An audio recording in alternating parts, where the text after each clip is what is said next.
días. Ánimo. Bueno, vamos a iniciar la semana informando sobre quién es quién en los precios, como siempre lo hacemos. También Ricardo Rodríguez Vargas, director del Instituto para Devolverle al Pueblo lo Robado, va a informar sobre la subasta de ayer en Los Pinos. Vamos a informar sobre el avance de las obras, lo que siempre hacemos los lunes, cómo vamos en la construcción del aeropuerto de Santa Lucía y cómo vamos en la construcción de la refinería. Y también al final voy a expresar mi punto de vista, mi opinión sobre la manifestación de las mujeres ayer, el movimiento del Día Internacional de la Mujer. Al final vamos a hablar sobre ese tema y luego abrimos para preguntas y respuestas. Entonces, empezamos con Ricardo. Buenos días, ahora estamos los dos tocayos. Buenos días a todas y a todos ustedes. Gracias, señor presidente. ¿Quiénes tienen los precios de los combustibles? En la gasolina regular, el precio más alto con el margen más alto lo encontramos en estación de servicio Versal, en Hermosillo, Sonora, 21 pesos con 40 centavos por litro, con un margen de 3 pesos 82 centavos, un margen bastante amplio. Estaciones de servicio en Tuxtla Gutiérrez, Chiapas, tiene el precio más bajo, 18.24 por litro, con un margen de 34 centavos. Mientras que la gasolina premium en Bexal, Atizapan de Zaragoza, aquí en la ciudad, en el Estado de México, a 22 pesos con 94 centavos por litro y un margen de 4 pesos 59 centavos. Es el más alto para premium en el país, con el margen más alto, mientras que el servicio Boca en Veracruz, con un precio al público de 17 pesos 44 centavos y con un margen de 65 centavos son el más bajo para premium. En el diésel, gasolinera del Valle en Zamora, Michoacán, con un precio de 22 pesos 36 centavos por litro y un margen de 3 pesos 79 centavos. Es el más caro y el más barato. Servicios de combustibles Lázaro Cárdenas, en Lázaro Cárdenas, Michoacán, un precio al público de 19 pesos por litro con un margen de 96 centavos. Si lo vemos por marca, las más baratas es Golf, Lagas y Orsan, y las más caras Chevron, Arco y Redco. Eso es por marcas, igual que la semana pasada. Ahí no hubo variación. En acciones de verificación, realizamos 169 visitas y verificaciones, atendiendo a 230 llamadas o reportes recibidos a través de la app de litro por litro. Fueron 8 bombas inmovilizadas que no daban litros de litro bajo en esta semana. Qué bueno que se están portando bien los gasolineros. Y tuvimos un caso donde no se permitió la colocación de sellos, además de haber descubierto allí anomalías, y tendremos que regresar con fuerza pública. Esta es una gasolinera que se llama Almacenes Distribuidores de la Frontera, en Ciudad Juárez, Chihuahua, en Boulevard Gómez Morín, 9470, para que tomen nota todos los que viven en esta ciudad, en la frontera. Lo que nos llamó la atención de este caso es que tanto el abogado que llevó el asunto y que nos impidió poner los sellos, como todos los empleados de la gasolinera, nos decían que si no sabíamos quién era la dueña de esa gasolinera. Y nos informaron que era Alejandra de la Vega, efectivamente lo es, quien es la secretaria de Innovación y Desarrollo Económico del gobierno del estado de Chihuahua, y es el primer caso de prepotencia de quien no saben quién soy yo, que se nos presenta en lo que lleva esta administración. Lamentable, pero volveremos a la colocación de los sellos con el apoyo de la Guardia Nacional, y ojalá esta funcionaria pública ponga el ejemplo de obedecer y cumplir con la ley. En el app tenemos la gasolina más barata, 17 pesos 45 centavos en Centro Tabasco, mientras que la más cara, 21.92 en Talpa de Allende, Jalisco, esto es sin tomar en cuenta el margen sobre el precio al público. Premium 17.58 en Veracruz, 23.39 en Benito Juárez, la más cara aquí en la Ciudad de México. Diesel 18 pesos con 29 centavos, la más económica en Medellín de Bravo, Veracruz, mientras que la más cara está en Sinaloa, a 22 pesos con 70 centavos. Seguimos monitoreando otros servicios que son de interés para los consumidores, quienes quieren el gas LP para tanques estacionarios. El precio más caro lo encontramos con el margen más alto en Holbox, a 11 pesos 49 centavos por litro, 4 pesos 45 centavos de margen. No se manden estos señores en Holbox Gas SADCB, porque de por sí es una zona complicada de llegar y es lamentable que abusen de estas condiciones para dar más caro el gas. El tanque estacionario lo da el más barato por litro, 7.25 en Victoria, Tamaulipas, Combustibles de Victoria, con un margen de 1 peso 87 centavos. Para cilindros de gas, en Holbox, otra vez, abusando de esta situación, está Holbox Gas SADCB, en Chetumal, Quintana Roo, 21.28 en la capital del estado, con un precio al público por kilo y 7.54 el margen por kilo. Mientras que en Gas Benjuc, en Pátzcuaro, Michoacán, tenemos el más barato para cilindros de gas, a 14 pesos 4 centavos por kilo, con un margen de 2.95 por kilo. Verificaciones de gas LP, realizamos en esta semana 44 verificaciones, resultaron 8 con infracción, afortunadamente todos se dejaron verificar, una de 196 básculas inmovilizadas, bastante bajo, 4 vehículos inmovilizados de 17, 24%, alto en esta semana para vehículos inmovilizados, autotanques 3 de 48, y encontramos un 2% de cilindros que ponían en riesgo a los consumidores. Y esta semana toca, como una vez al mes, la presentación de quienes quieren el envío del dinero de los Estados Unidos, las remesas de nuestras paisanas y paisanos.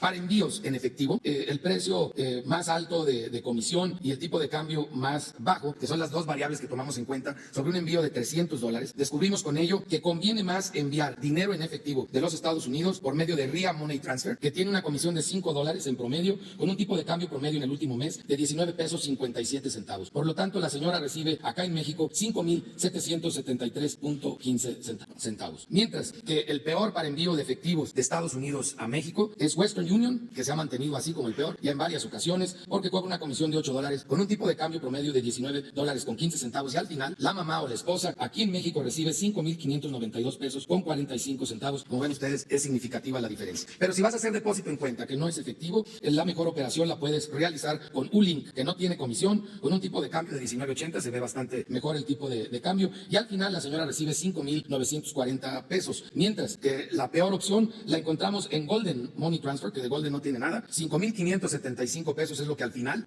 reciben. Ellos sí cobran una Golden comisión de $4.99, un tipo de cambio de 18.90, muy bajo, y por eso ese resultado. Si lo vemos por las receptoras de este lado en México, quien tiene más presencia en municipios, Banco del Bienestar, con 2,232 municipios atendidos, y luego le sigue Telecom con 1,221. El mejor horario lo tiene OXXO, que abre de las 6 de la mañana a las 10 de la noche, y además OXXO es el que tiene más sucursales en todo el país, 19,146 sucursales en 1,040 municipios. Y por último, si nosotros nos fijamos en otras de las variables, tenemos que el seguro contra robo solamente lo ofrece Electra, Walmart y Caja Popular Mexicana. Todos hacen la verificación del receptor, y solamente Inbursa solicita forzosamente que ya tengan una cuenta con ellos. Los demás no lo solicitan, y nos falta todavía que Farmacias Guadalajara e Inbursa nos reporten cuántos municipios son los que cubren ellos con su servicio. Es cuanto. Muchas gracias. Muchas gracias, señor presidente. Buenos días a todas y a todos. Vamos a dar a conocer los resultados de la primera subasta 2020 con sentido social. Y bueno, como habíamos comentado, arrancamos el año con el objetivo de consolidar este tipo de instrumentos de política social que el señor presidente nos ha instruido, de comprar un bien para hacer el bien. El día de ayer comenzamos a cumplir con este propósito de llevar los resultados del instituto al siguiente nivel. Podemos decir de forma muy grata que el resultado de la subasta fue un éxito. ¿Por qué fue un éxito? Porque logramos la mayor participación en la historia de las subastas que hemos realizado en Los Pinos. Ayer registramos la mejor asistencia a la subasta. La gente no dejó de bajar las paletas, estuvo constantemente con paletas arriba. Vendimos alrededor de 70% de los bienes, y fue un gran entusiasmo, una gran solidaridad de las personas que incluso todavía antes de las 11 estuvieron registrando o haciendo filas en el Centro Cultural Los Pinos para poder participar. Por favor, si fueran tan amables. Ahí viene el desglose de lo que ayer vendimos y al sobreprecio que vendimos. En bienes inmuebles vendimos dos: una casa en Cancún, que ahorita les muestro las fotos, en alrededor de 15,400,000 pesos, otra casa de 4 millones en Tlajomulco, Jalisco. En los vehículos de lujo presentamos un sobreprecio del 150%. Ahí también ahorita les muestro las fotos y los precios a los cuales vendimos, sobre todo los Mercedes y los BMW. En joyas, usualmente en la anterior subasta se nos dificultó un poco. En esta ocasión no, la gente tuvo una mayor, fue bien recibido. Las joyas, sobre todo de menor valor, las compraron, y en general fue un sobreprecio de 27%. Algo para nosotros que nos llamó la atención: vendimos algunas aeronaves tipo chatarra. ¿Qué quiero decir chatarra? Que ya desmanteladas, que estaban en nuestros almacenes, y pues tuvimos un sobreprecio de más del 2,500%. Estas aeronaves chatarras pues pueden servir para escuelas de aviación, para partes, en fin, nos llevó la gran sorpresa que fueron bien recibidos. ¿Cuál fue el monto que se recaudó en la subasta? Fueron 53,414,500 pesos. Fue un sobreprecio del 56% en general de la subasta. Insisto, casi fue 54 millones lo que se recaudó ayer en esta subasta con sentido social. Por favor, si fueran tan amables, vamos a ver algunos ejemplos. Esta casa está ubicada en Cancún, empezó en 14,700,000, subió la puja ligeramente en 5%, y fue una puja telefónica. Hay gente que estaba ahí presente, y al final se llegó a 15,014,000 pesos. Por favor, la siguiente es una casa que se vendió en 4 millones en Tlajomulco, Jalisco. Esa también, uno de los postores que originalmente iban por las casas, pero que le gustó en ese momento, pues decidió adquirirla. Por favor, estos vehículos, los dos que voy a mostrar son Mercedes-Benz. Para que ustedes tengan una idea, empezó la puja en 767,000 pesos. Ese fue el precio inicial. Al final logramos un sobreprecio de alrededor del 350% en promedio. Este negro se vendió en 3,700,000 pesos. Hubo otro que se vendió, el siguiente, un blanco, en 3,300,000 pesos. Vamos, ahí fue donde sentimos la mayor puja entre los participantes. Constantemente, insisto, fue los paletas arriba. Hubo una puja muy intensa y muy fuerte. Por favor, si fueran tan amables. Ahí tenemos este BMW que se le llama alas de gaviota por cómo se eleva las puertas. Este vehículo empezó en 653,000 pesos y se vendió en 1 millón, casi 1,5 millones, en 1,400,000 pesos. Fue al final como se vendió este vehículo. Insisto, en estos vehículos de gama alta la puja fue muy fuerte, fue muy intensa. Hubo gente que quería adquirir estos vehículos, pero se cerró mucho al final, y sí se lograron precios para nosotros importantes y precios que elevaron nuestra recaudación. Esta es una camioneta blindada. Esta camioneta blindada empezó en 762,000 y terminó en 1,825,000 con un sobreprecio del 140%. Un vehículo Corvette, este vehículo Corvette empezó en 1.353.000, se vendió en casi 1 millón de pesos a un sobreprecio de 163%. También fíjense que algo que se vendió muy bien fueron estos relojes Rolex de gama alta, estos con incrustaciones de diamantes. Estos relojes Rolex en promedio andaban 140.000, 150.000. Aquí pueden ver este que tiene incrustaciones de diamantes. Este se vendió al doble y se vendió del precio inicial, me refiero, y se vendió en 280.000 pesos. Y así vendimos también la mayoría de la joyería, que ahora sí tuvo un buen recibimiento, se pudo vender bien, fluyó bien la joyería. Al final tenemos, por favor, una aeronave. Este es parte también de la joyería. Tenemos esta aeronave, que es lo que les contaba, una aeronave tipo chatarra, porque bueno, pues ya está desmantelada, están nuestros almacenes. Antes no se podían vender, ahora con la reforma de la ley del INDEP, que ya también podemos vender bienes asegurados, pues ya pudimos y sacamos cerca de 1 millón de pesos por esto que ya llevaba 7, 8 años ahí en el almacén y bueno, pues que ya nos permite monetizar este tipo de activos. ¿Para dónde van los recursos? En este caso, los recursos van a ir para el Fondo de Cultura Económica, vamos a fondear por instrucciones muy puntuales del señor presidente para fomento de la lectura, para el fomento de la cultura. Son más de 2 millones de libros, 2.100.000, que son obras muy interesantes, muy bonitas, muy amenas y es un placer para la lectura. Este tipo de 21 obras que se van a financiar su costo editorial para el Fondo de Cultura Económica y son más de 2 millones de libros. Finalmente, pues agradecerle a la ciudadanía que nos acompañó ayer, que prácticamente se desbordó al Centro Cultural Los Pinos y que nos hizo obtener un muy buen resultado, un éxito de la subasta y su solidaridad, su apoyo y sobre todo el sumarse a estas causas nobles al proyecto del señor presidente de destinar los recursos para fines sociales y comprar un bien para hacer el bien. Muchas gracias y cualquier cosa estoy a sus órdenes. Bueno, vamos con el avance en las obras. La Secretaría de la Defensa Nacional informa los avances en la construcción del Aeropuerto Internacional Felipe Ángeles al 9 de marzo de 2020. Con relación a los datos generales de la obra, se tiene un avance del 6.24% en 144 días, con 2.269 millones de pesos ejercidos. Se han generado 12.627 empleos civiles. A la fecha se han trazado 4.794.000 metros cuadrados de instalaciones. Se han excavado 6.812.000 metros cúbicos de tierra. Se han conformado 2.960.000 metros cúbicos de plataformas. La terminal de combustible, con capacidad de autonomía de hasta 7 días, tiene un avance del 8.70%. La base aérea militar, con modernas y funcionales instalaciones para la Fuerza Aérea Mexicana, 14.17%. La torre para el control del despegue y aterrizaje de aviones, 7.45%. El eje troncal para el arribo de pasajeros al edificio terminal, 6.99%. El edificio terminal de pasajeros, con capacidad de 19.5 millones de personas, 2.31%. Iniciándose la instalación de 1.316 aisladores sísmicos, únicos en su tipo en Latinoamérica. El estacionamiento, con terminales intermodales de transporte terrestre, 14.01%. Faltan 742 días de construcción. Gobierno de México. Hoy es sábado 7 de marzo y por la fecha es importante señalar que vemos muchas mujeres que estamos trabajando en esta magna obra. Hay licenciadas, doctoras, ingenieras, obreras que estamos contribuyendo también al país. Va el reporte de Dos Bocas. Multimedia Dos Bocas. ¡Sí se puede!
Bueno, pues este es el informe de los lunes.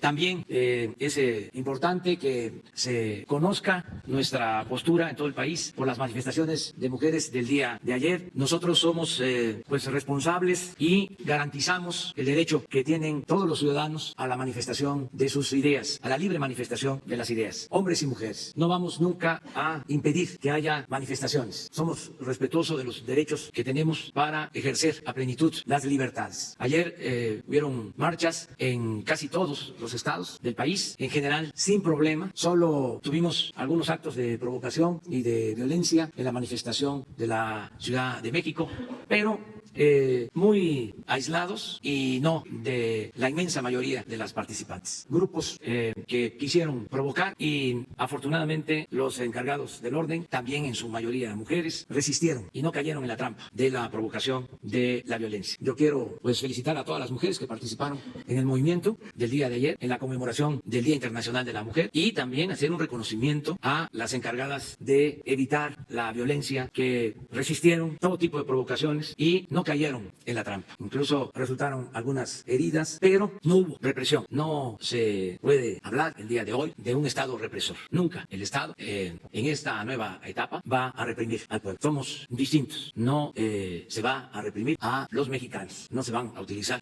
las fuerzas públicas, el ejército, la marina, la policía, para reprimir al pueblo. Esto debe de tenerse muy presente. No somos iguales y siempre vamos a respetar los derechos a la libre manifestación de las ideas. También considero que no debe de llevarse a cabo ninguna acción en contra de las que actuaron con exceso, porque no queremos que se utilice como pretexto. Este movimiento tiene varias aristas. Es un movimiento de mujeres que legítimamente luchan por sus derechos y en contra de la violencia, en contra de los feminicidios. Pero hay otra vertiente de quienes están en contra nuestra y lo que quieren es que fracase el gobierno y sobre todo que no pueda consumarse la cuarta transformación de la vida pública del país. Es el conservadurismo disfrazado de feminismo o de lo que resulte. Me llamó mucho la atención ayer porque nosotros venimos de la lucha social, de la oposición. Hemos hecho infinidad de marchas y hemos llevado a cabo muchas concentraciones. Yo creo que en los últimos años hemos estado como unas 30, 40 veces en el Zócalo y hemos marchado y nunca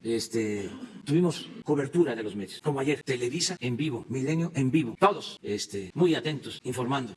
Bueno, no todos, también un número considerable de medios. Afortunadamente, repito, se garantizaron las libertades, no hubo represión, hechos aislados, no pudieron los conservadores articularse, siguen sin poder agruparse para formar todo lo que conocemos como reacción. Siempre que hay un movimiento de transformación, hay como respuesta un movimiento reaccionario. Así fue la independencia, así fue la reforma, así fue la revolución. Ahora están moralmente y políticamente derrotados. Como decía el presidente Juárez, el triunfo de la reacción es moralmente imposible. Eso también lo tenemos que tomar en consideración porque estamos llevando a cabo los cambios profundos. No es poca cosa acabar con la corrupción y decirles a los que se sentían dueños de México, ya se acabó el saqueo, ya se acabó la robadera, ya se acabó con el influyentismo, con el bandidaje oficial. Ya no hay contubernio entre el poder económico y el poder político. Ahora el gobierno representa a todos los mexicanos. No está secuestrado, no es un comité al servicio de una minoría rapaz. Entonces vamos a seguir adelante con la transformación del país y siempre conduciéndonos con respeto a las garantías y a los derechos de los ciudadanos. Sobre todo el no caer en ninguna provocación para no reprimir al pueblo. No va a haber represión. Esto que quisieran nuestros adversarios, los conservadores, para poder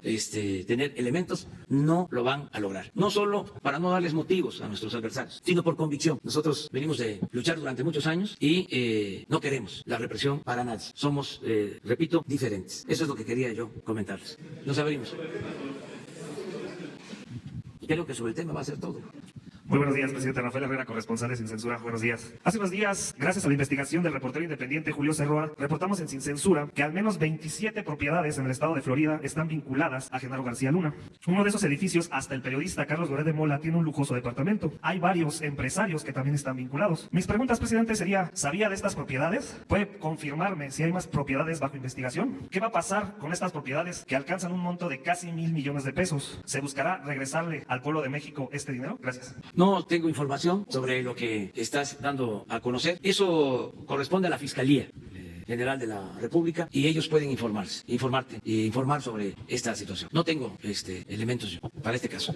Si me permite, presidente, entendiendo que usted ha hablado de la importancia de la autoridad moral que debe de tener en la política, de los continuos ataques y críticas de Felipe Calderón, hace unos días entrevistamos a Porfirio Muñoz Ledo y nos dijo que Calderón es el peor presidente de la historia de México, más allá de Victoriano Huerta. Usted que habla y sabe tanto de la historia, ¿nos podría dar su opinión sobre estas declaraciones? Y también sobre el expresidente Felipe Calderón, le quiero preguntar, ¿le ha dado vuelo a catalogar como patraña lo que usted sostiene, que hubo un fraude electoral en el 2006? Hace unos días usted me dijo a mí que no quiere provocar a los conservadores conservadores, pero es importante hablarle al pueblo con la verdad. ¿Qué opinión le merecen estas pataletas de estos corruptos y cobardes que nunca van a aceptar ni van a disculparse? Y sobre el tema de la marcha del día de ayer, me gustaría preguntarle, ayer una encapuchada le dijo a Carmen Aristegui en entrevista que buscan tumbarlo y sacarlo del poder. ¿Me puede dar su opinión, presidente? Muchas gracias. No, te voy a contestar lo último, lo primero no. Otro día. Lo último, están muy desesperados, la verdad. Y esa es una prueba, esa entrevista de Carmen Aristegui, que ojalá y se difunda más. ¿Qué cosa le comentaría yo a esta joven y a quienes participan y coinciden con este propósito y quienes están también detrás de todo esto? ¿Qué les diría? Que sin violencia, por decisión nuestra, se reformó la Constitución y va a haber revocación del mandato. Se va a aplicar el ejercicio de revocación del mandato. Me voy a someter a la revocación del mandato en el primer trimestre del 2022. No falta mucho. Tienen tiempo para hacer campaña, sin violencia, y de esa manera puedo renunciar. El pueblo pone y el pueblo quita, y yo no voy a estar como presidente si no cuento con el apoyo de los mexicanos. Entonces, yo entiendo que hay un grupo, un sector de la población que no está de acuerdo con lo que estamos haciendo. No quieren la transformación, pero así ha sucedido siempre. Por eso hablo de conservadores. Repito la palabra conservadores. Mantener el statu quo, mantener las cosas como estaban, mantener los privilegios, mantener el régimen de corrupción. Entonces, no hay por qué caer en la violencia. Yo quería incluso hasta que la revocación del mandato se llevara a cabo desde este año. Propuse también el 21, nada más que los representantes del conservadurismo en el Congreso no lo aprobaron, sino hasta el 22, pero eso es lo que puedo comentar. Sobre lo que dijo Porfirio Muñoz Ledo y lo que dice Felipe Calderón. No, sobre eso no. Si me puede dar su opinión. Ahora no, más adelante. Ya ustedes conocen cuál es mi punto de vista. Muchas gracias, presidente, le agradezco. Buenos días, Juan Hernández, del periódico Basta y del Grupo Cantón. Preguntarle, usted ayer dijo que le iba a dar más participación a la mujer en el gabinete. ¿En qué áreas usted está contemplando, pues vaya a reforzar el papel de la mujer? Y bueno, se necesita la mano de la mujer precisamente para darle más fuerza a la cuarta transformación. Y segunda, preguntarle, el coronavirus está afectando a los mercados mundiales. Ayer se reporta que pues, le pegó a la economía mexicana. ¿Cómo le están haciendo la cuarta transformación precisamente para brindar más y que pues, precisamente pues, den buenos resultados? Gracias. Bueno, ya tenemos casi la mitad de las secretarías en manos de mujeres, muy profesionales, muy eficaces, honestas, trabajadoras. Así comenzamos, pero hubo la renuncia de la secretaria del Medio Ambiente y entró un hombre y se produjo un desequilibrio, porque eran, sin contar al secretario de la Defensa y al secretario de Marina, eran 8 y 8, 8 mujeres y 8 hombres. Y ahora son 9 hombres y 7 mujeres. Entonces, vamos a procurar que vuelva a como iniciamos. En su momento, cuando las circunstancias lo permitan, No puedo decir ni para abril ni para mayo.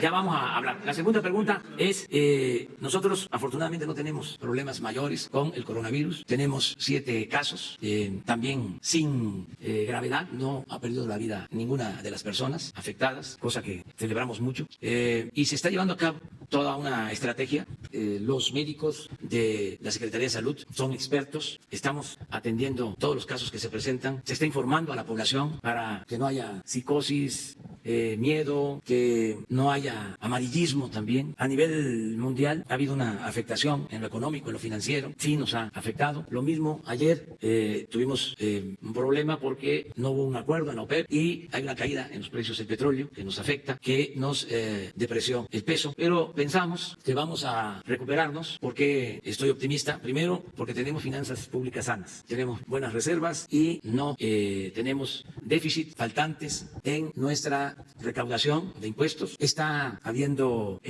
buenas señales en cuanto a crecimiento económico. Ya detuvimos la caída en la producción petrolera. Si esto no lo hubiésemos logrado, nos hubiese pegado mucho. Estamos ya produciendo más petróleo y con una tendencia a tener más producción. En fin, consideramos que vamos a salir adelante. Decirle a la gente que estamos pendientes y actuando con eficacia. Gracias. Señor presidente, respecto a lo que... Ahorita vamos con 3 mujeres. Señor presidente, quienes hicimos la cobertura ayer de esta manifestación que se desarrolló aquí en la Ciudad de México, sí pudimos registrar que sí hay un enojo contra el gobierno. Sí hay un reclamo, no tanto contra la figura, una figura específica, sino contra la impunidad que hay en la persecución de delitos en general, específicamente de feminicidios y de todas las formas de violencia hacia las mujeres. ¿Qué acciones concretas, presidente? Aquí se le ha puesto sobre la mesa la propuesta de una fiscalía específica para feminicidios. Se le ha planteado también que qué acciones tendría el gobierno que tomar para que haya haya paridad en los salarios. Se le ha planteado también, y usted ha planteado también muchas veces las medidas que se podrían tomar para que en la familia no haya tanta agresión hacia las más pequeñas. Específicamente, presidente, ¿qué medidas tomaría su gobierno en lo que le corresponde para que disminuya todo este clima de violencia hacia las mujeres? Pues estamos trabajando todos los días.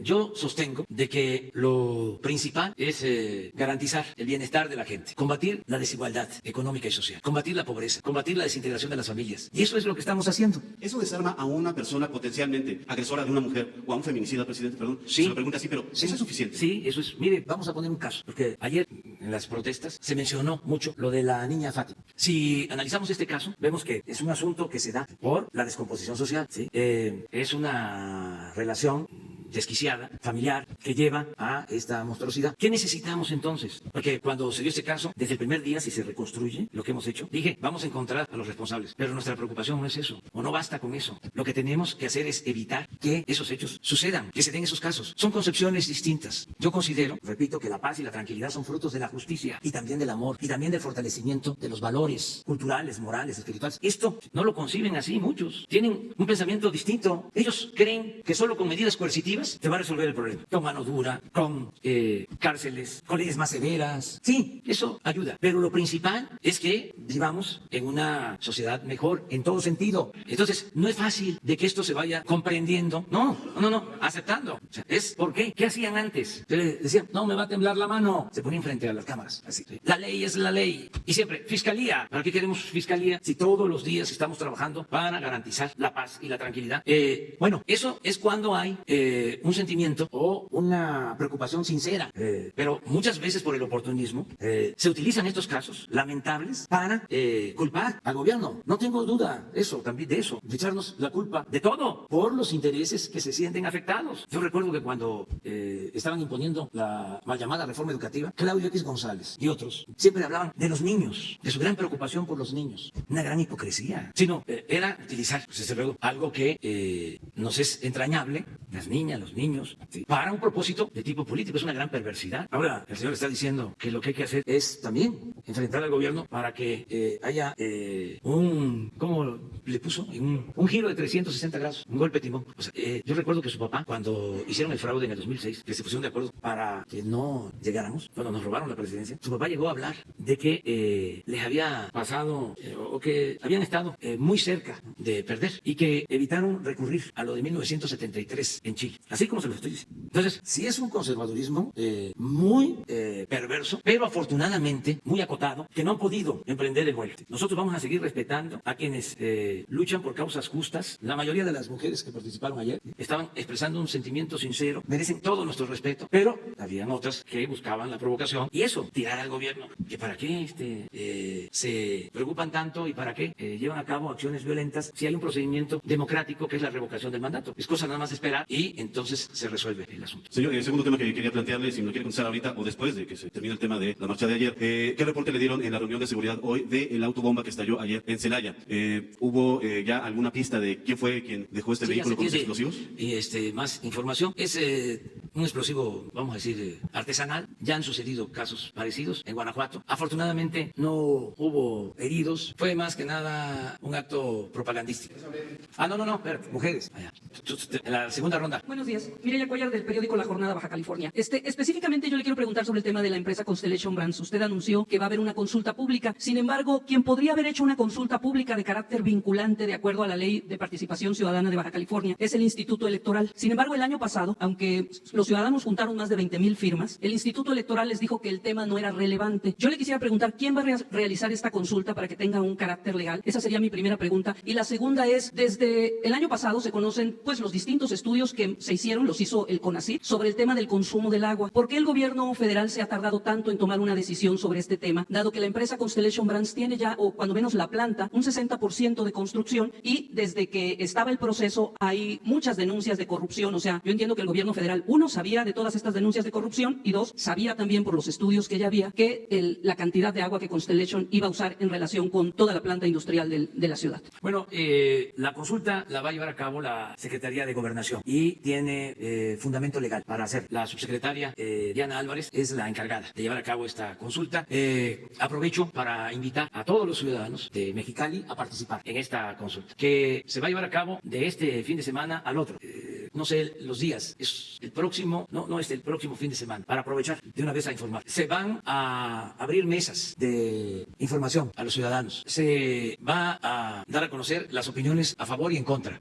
Se va a hacer toda la relatoría de cómo se dieron los permisos para la construcción de esta planta. ¿En qué tiempo? ¿Cuándo se dieron estos permisos? Desde luego, no fuimos nosotros. ¿Qué afectaciones puede significar realmente en cuanto a uso de agua? Si se afecta a la población, si no se afecta, todo se va a informar antes de la consulta para que la gente de Mexicali, de manera libre, informada, decida si acepta o no la planta. Esto también nos hace diferente a los otros gobiernos. Esto es gobernar escuchando el mandato, la voluntad de los ciudadanos. Fue la Secretaría de Medio Ambiente la que propuso el que se llevara a cabo esta consulta. Ha habido muchas presiones de todo tipo, desde luego de empresarios hasta de financieros que dicen estar preocupados porque vamos a llevar a cabo este ejercicio. Y al mismo tiempo, pues queremos que sean los ciudadanos los que decidan para que sea el mandato del pueblo. Presidente, ¿qué papel va a jugar la recomendación de la Comisión Nacional de Derechos Humanos sobre este tema? Ya hizo una muy amplia recomendación sobre el tema de Constellation. Sí, que respetamos, desde luego, la recomendación, pero considero que el método más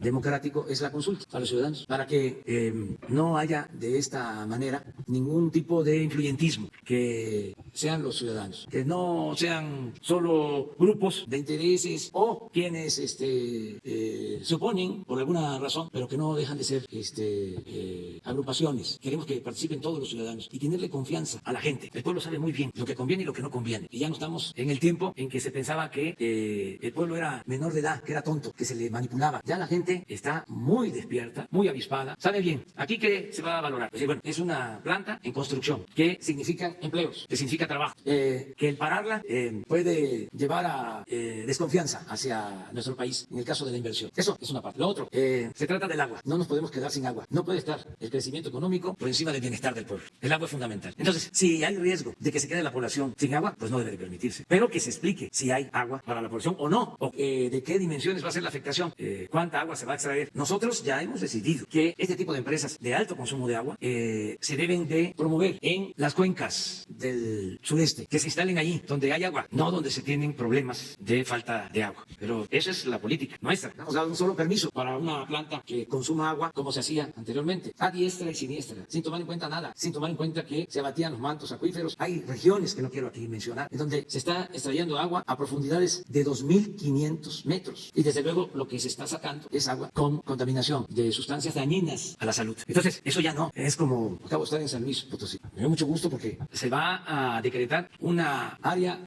protegida, una área natural protegida en la Sierra de San Miguelito, de alrededor de 100.000 hectáreas. Al mismo tiempo que en los gobiernos neoliberales, ahí, muy cerca, se devastó el cerro que es el símbolo de San Luis Potosí, que está en el escudo de San Luis Potosí, por una mina. Bueno, fue tan dramático que hasta perdió la vida el presidente municipal y acabaron con el cerro de San Luis Potosí. Entonces, sí, somos distintos, sí hay diferencia. Otra compañera. Otra compañera. Buenos días, señor presidente. Fernanda Mendoza para el canal Glucosa Atómica y el blog Politécnico Noterrajes. Antes de mi pregunta, le voy a explicar rápidamente el contexto. En los últimos días se llevaron a cabo tendederos de denuncia en diferentes instituciones públicas para denunciar, obviamente, situaciones de violencia, acoso sexual, hostigamiento, entre otras. En el Politécnico y seguramente otras universidades, la respuesta de las autoridades fue muy ríspida. Algunas interrumpieron actividad y el viernes pasado incluso se dio la indicación de suspender actividades en varias unidades para no continuar con la manifestación. Si así reaccionan ante denuncias anónimas, es claro que no se cuenta con el apoyo de las autoridades y por lo tanto no hay confianza de su comunidad para realizar una denuncia formal. Mi pregunta es, ¿qué acciones tomará su gobierno? Lo mismo para la Secretaría de Gobernación o la SEP para atender estas situaciones de acoso que se están presentando en todas las escuelas. Gracias. En todos los casos que hay denuncia, se está dando un seguimiento. La Secretaría de Gobernación, el Instituto de las Mujeres, están actuando. No hay impunidad, no se protege a nadie y eso lo vamos a seguir haciendo. Esa también es otra diferencia. Ya esta materia de la protección de la seguridad pública ya no está en manos de gente como García Luna. Ya es distinto. No hay impunidad, no se permite. No se permite la corrupción, no se permite la impunidad, no se permite la represión, no se permite la tortura, no se censura a los medios de comunicación. Al contrario, ahora se usa la libertad de prensa a plenitud, no se negocia con la libertad de prensa como era antes. Ni modo que les voy a decir a los dueños de los periódicos, a los dueños de las estaciones de radio, de los canales de televisión, oye, bájale. Ni siquiera para comentarles, voy a revisar tu situación, tu convenio de de publicidad. No, eso menos. Ni siquiera voy a ir a decirles, vamos a desayunar, vamos a comer. No, cada quien tiene que actuar con responsabilidad y ayudar a la transformación. Ya no pueden ser las cosas como antes. No puede haber subvención como había. Saqueaban. Entonces, ¿están molestos? Pues ojalá y se vayan serenando poco a poco, porque yo soy muy perseverante. Así como fui terco para llegar aquí a la presidencia, así soy terco para llevar a cabo la transformación de México. Una pregunta más. Entonces, ¿cuál será la acción de su gobierno si se siguen presentando estos casos de censura e impunidad en este tema? Vamos a estar señalando a los servidores públicos y todos tienen que ayudar. Por ejemplo, en estos casos, el hecho que vengan aquí y que planteen que el Ministerio Público, fulano de tal, el juez, fulano de tal, no está dándole curso a una denuncia o archivó una denuncia, ¿cómo vamos a estar nosotros solapando a corruptos, a gente ineficiente? No, y que la autoridad correspondiente investigue, pero es una buena presión el que denunciemos. Eso ayuda mucho. Entonces, así vamos a responder. Otra compañera. La consulta 21 y 22 de marzo en Mexicali. Se van a poner mesas, o sea, va a ser con urna y con boleta. Lo único es pedirle a la gente que estén pendientes porque Diana Álvarez y un equipo van a ir a Mexicali, van a promover el debate. Los que están en contra, los que están a favor, se va a fijar una postura que tiene que ver con la información que posee el gobierno, la CONAGUA, la Secretaría de Economía, la Secretaría de Medio Ambiente, las distintas posturas del gobierno al respecto. Y ya cuando se tenga la información, yo creo que en 10 días va a haber bastante información y aprovecho para pedirle a los medios de comunicación de Mexicali que nos ayuden para que todos estén informados. De todas maneras, se procura que en la parte de atrás de la boleta, antes de marcar, se ponga un texto informativo, lo más profesional, objetivo, para que el ciudadano pueda decidir en un sentido o en otro. No, va a ser con credencial de elector, básicamente, y ahí se van apuntando. Así se han hecho. Es una identificación. Sí, que vive en el municipio, que esté en el municipio. Bueno, todo eso lo van a explicar. O sea, todas las reglas para participar. Y decirle a la gente que salga a participar. La democracia no es nada más votar cada 3 años, cada 6 años por presidentes municipales, por gobernadores, por presidente de la República, por diputados federales, senadores. La democracia tiene que ser también participativa, no solo representativa. Hay que estar consultando a los ciudadanos.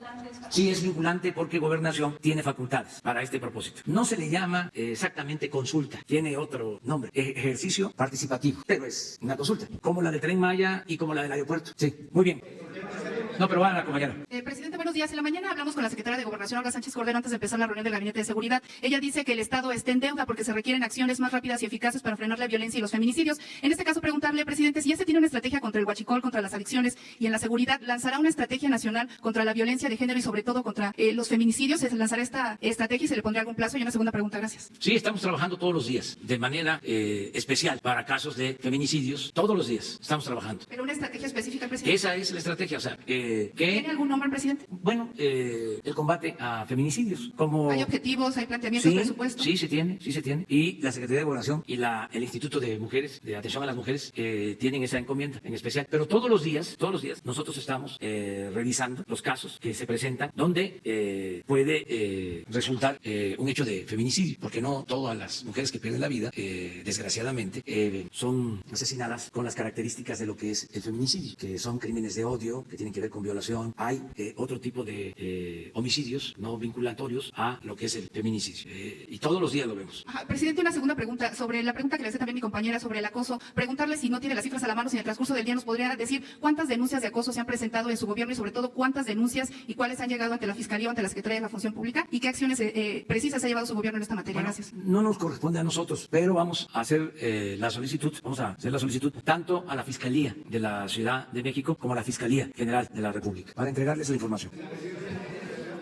Muy buenos días, presidente y funcionarios. Ramón Flores, corresponsal de Contrapeso Digital. El día de ayer, 8 de marzo, fue el Día Internacional de la Mujer, pero aquí parece que tenemos memoria selectiva o justicia selectiva, porque mientras exigen justicia, pues se olvidan de la doctora Jessica Sevilla Pedraza, que el 4 de agosto del 2017 desapareció en el municipio de Xonacatlán, y varios días después su cuerpo fue localizado en el paraje El Hielo de la carretera Toluca-Naucalpan, con huellas de extrema violencia. Presidente, le relato este caso porque se le estaba dando atención y de momento se atascó el tema. Ya no hay avances y la Fiscalía del Estado de México parece ser que no le gusta realizar su trabajo. Le comento esto porque el Estado de México, gobernado por Alfredo del Mazo, y repito, Alfredo del Mazo, pues misteriosamente no lo tocan con el pétalo de una rosa a los medios respecto a los feminicidios. En varias estadísticas, el Estado de México es el segundo estado más peligroso para las mujeres. Por cierto, no quiero omitir que la jefa de la policía del Estado de México tiene nexos con el exsecretario de Seguridad Pública, Genaro García Luna. Presidente, mi pregunta en concreto es, ¿qué le ha comentado el gobernador del Mazo respecto a la seguridad en su estado para las mujeres? ¿Y cuáles son las estrategias del gobernador para combatir el feminicidio en el Estado de México? Porque parece que no existe gobernador ahí, presidente. Gracias. Bueno, nosotros estamos trabajando en general y cada estado hace también lo propio.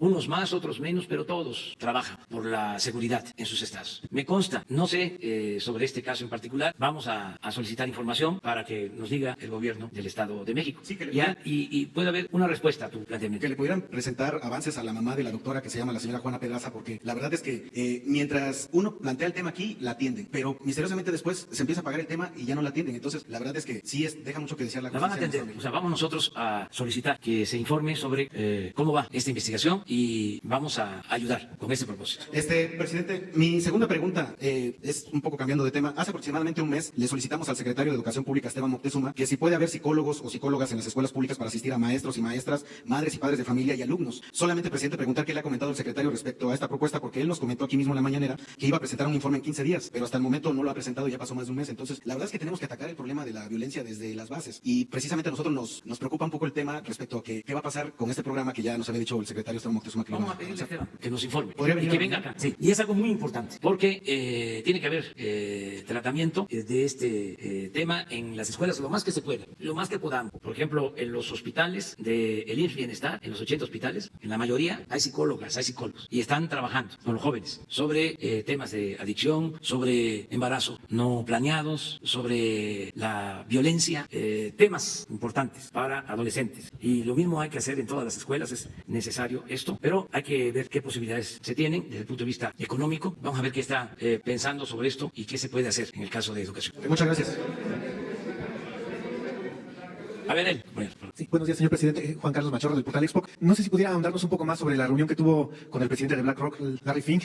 Cabe recordar, bueno, ese fondo de inversiones, por sus inversiones sustentables, tal vez sería un poco complicado que tuviera nexos, en este caso, digamos, nexos comerciales con Pemex por los pasivos por los pasivos ambientales de la paraestatal. O sea, ¿cuál es lo que dialogaron y aspectos en los que coincidieron? Y en un instante, una segunda pregunta, si me lo permite. Bueno, hablamos de todo el ambiente que hay en el mundo acerca de riesgos, incertidumbre, también ventajas de México con relación a otros países para la inversión, coronavirus, todo lo que tiene que ver con las finanzas acerca de México, pues el que se haya logrado la firma del tratado o el tratado con Estados Unidos, que eso nos ayuda, nos va a apoyar, porque se está viendo a México como un país para la inversión. Sobre sus fondos, ellos están invirtiendo en Pemex y tienen también interés en invertir en el Tren Maya, en algún tramo del Tren Maya, es decir, en aportar recursos a la empresa que gane la licitación. Y esos fueron los temas, básicamente. Sí, gracias.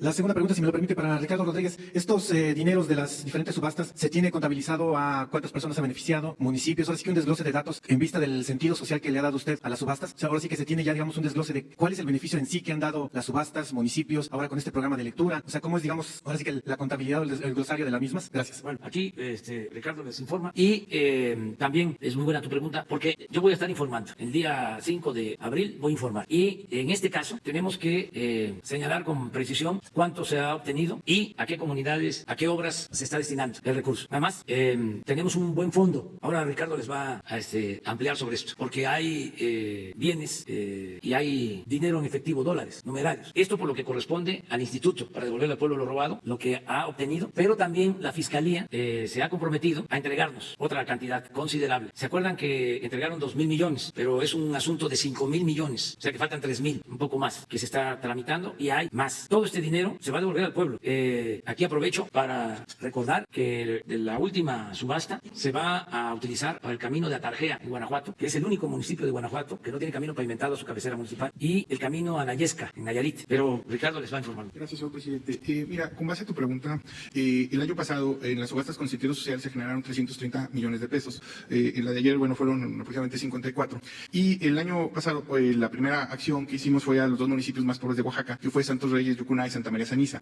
En el caso de Santos Reyes y Yucuná, los recursos se destinaron para obras de infraestructura hidráulica y para una preparatoria. De hecho, nosotros hacemos un llamado a cada uno de ustedes. Ojalá puedan acudir a Santos Reyes y Yucuná, vean la preparatoria, vean los jóvenes que se les está apoyando, jóvenes que ya no tienen que emigrar o tienen que desertar de la preparatoria, continúan con sus estudios en el municipio más pobre de este país, ya no se van a ya no es una tentación irse a otro tipo de actividades o irse a Estados Unidos. Y está teniendo un pleno impacto en los jóvenes de Santos Reyes y Yucuná. Lo que es impresionante es que con un presupuesto de se destinó 12 millones de pesos a cada uno de los municipios, pero la mitad de esos 12 se destinó a la preparatoria. Bueno, es impresionante cómo con 6 millones de pesos, cuando no hay moches, cuando no hay corrupción, cuando los recursos incluso se hace la obra por los propios participan los propios ciudadanos, y hay un consejo en el cual dice hacia dónde se dictaminan los recursos, pues el impacto pleno que está teniendo entre los jóvenes de Santo Reyes y Yucuná. Eso por una parte. En Santa María de Ceniza pues fue para la reconstrucción de los caminos. Ahí es verdaderamente complicado acceder al municipio en condiciones, sobre todo cuando hay lluvias, la carretera. Entonces, mira, el impacto en cuanto al número de personas, habría que ver,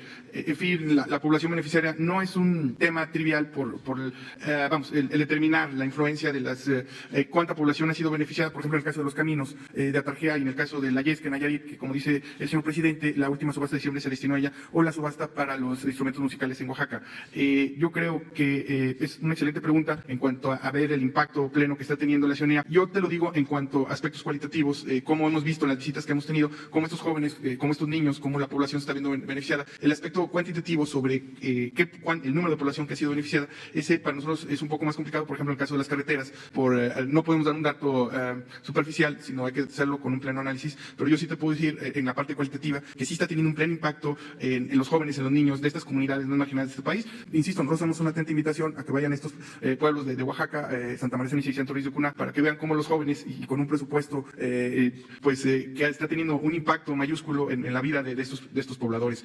Estos últimos recursos del Fondo de Cultura Económica pues son más de 2 millones de libros, 2.100.000 libros, que obviamente va a ser una distribución gratuita entre el Fondo de Cultura Económica y la Presidencia de la República, y que, bueno, ahí también tendrá un pleno impacto. Estamos hablando de más de 2 millones en esta distribución. El impacto pues tendrá un efecto multiplicador. Digamos que estos aspectos sociales se caracterizan por tener un efecto multiplicador, un efecto potencial sobre una externalidad positiva sobre el resto de la población. Yo más bien me iría al aspecto cualitativo que sí estamos teniendo en las visitas, un pleno impacto en estas comunidades. Muchas gracias. Pero también, además de lo cualitativo, lo cuantitativo. Vamos a informar de cuánto se ha recibido y a quién se le ha destinado el recurso, puntualmente. Porque era lo que no se hacía antes. Siempre se informaba de joyas decomisadas, de aviones, de residencias, de dólares, y no se sabía a dónde iba el dinero. Ahora tenemos que informar puntualmente. Se le pasó a Ricardo, por ejemplo, recordar lo de la casa del ciudadano chino-mexicano, que de inmediato se entregó el dinero a los deportistas. Y sí sabemos a cuántos y cuánto le tocó a cada uno. Todo eso lo vamos a informar.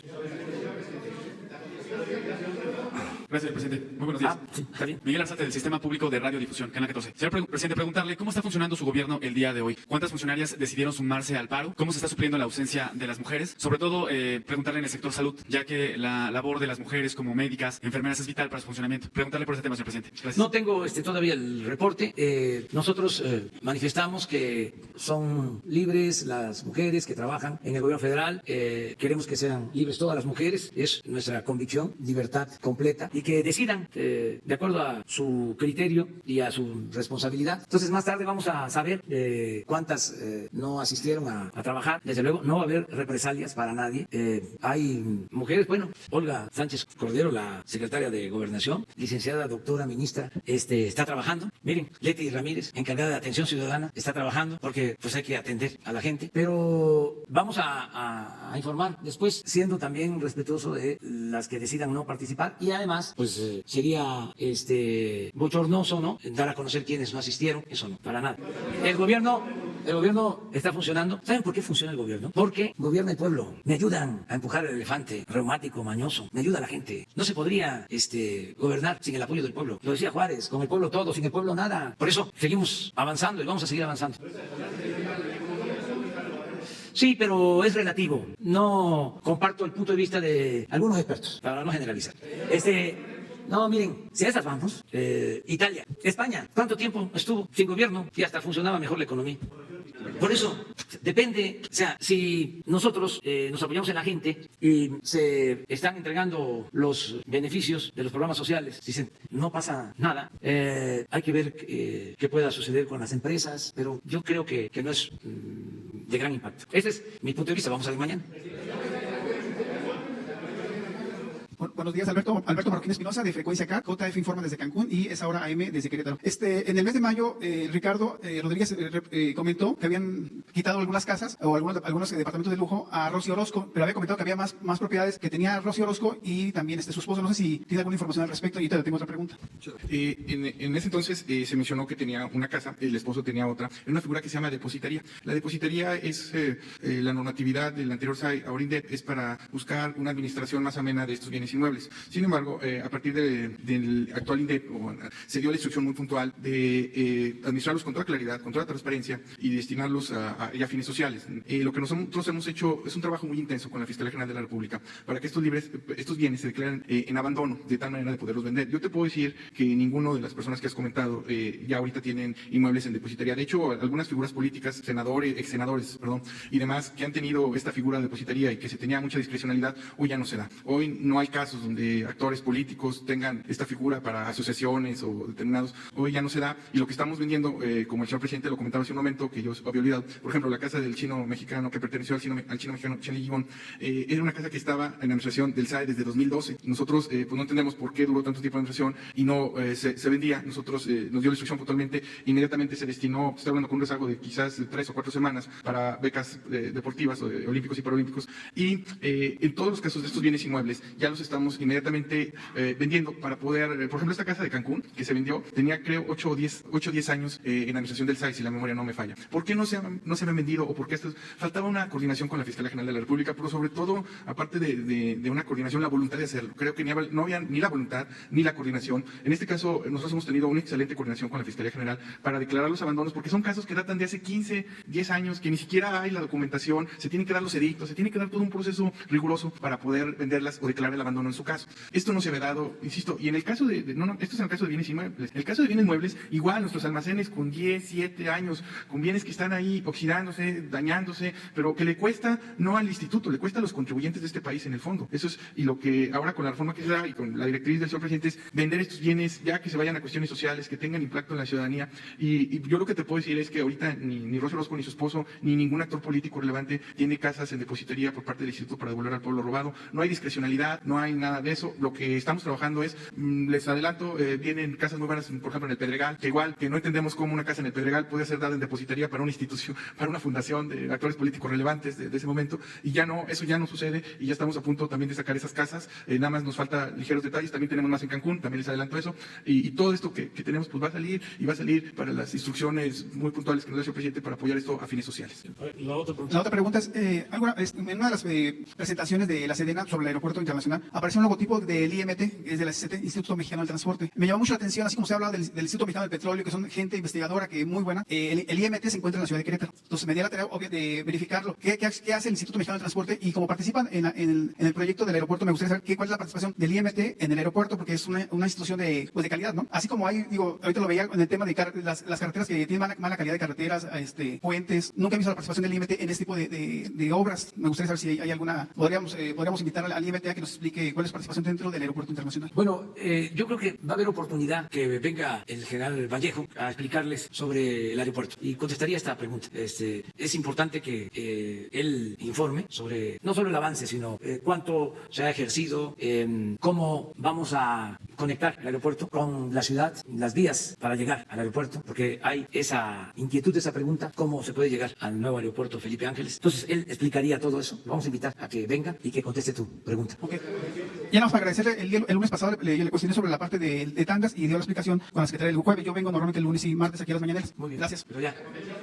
A ver, ¿qué les parece si lo dejamos hasta ahí? Porque ya mañana continuamos. De todas maneras, a las 7 de la noche, todo el informe sobre el coronavirus. 7 es el informe que tengo, sí, sin problemas, vamos a decir, graves. Ese es el informe que nos dieron. ¿Lo tienen? Pero eso ya a las 7 de la noche les informan, les dan detalle.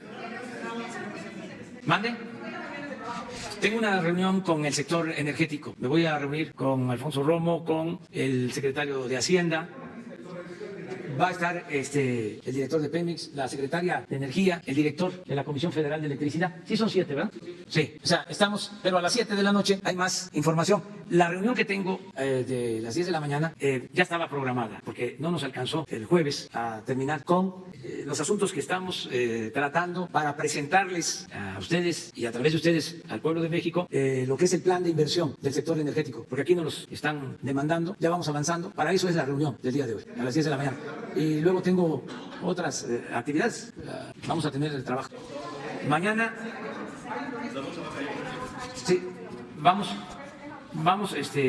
bueno, estamos tratando eso desde muy temprano. Les diría que desde ayer en la noche, desde las 6, 7 de la tarde de ayer, estamos viendo esta situación que se da básicamente por la caída en el precio del petróleo. Entonces esperamos que se normalice la situación en las bolsas, en los mercados en general. Sí, están afectadas las bolsas del mundo y estamos esperando que haya normalidad, que haya tranquilidad, que tengamos estabilidad económica y financiera. Mañana hablamos más. Muchas gracias.